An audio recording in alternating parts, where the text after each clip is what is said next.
Tired of back-breaking farming? Forget expensive machinery.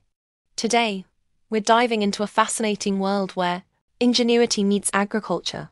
The DIY or Genius Wild Power Tiller design. The power tiller is a farming game-changer. But what if you could build one with resources you already have? This isn't just a DIY project, it's a stroke of genius in mechanical design.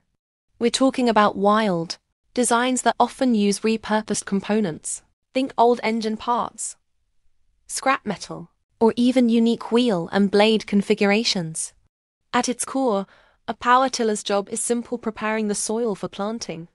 It uses a small engine to rotate sharp tines or blades, churning and aerating the earth.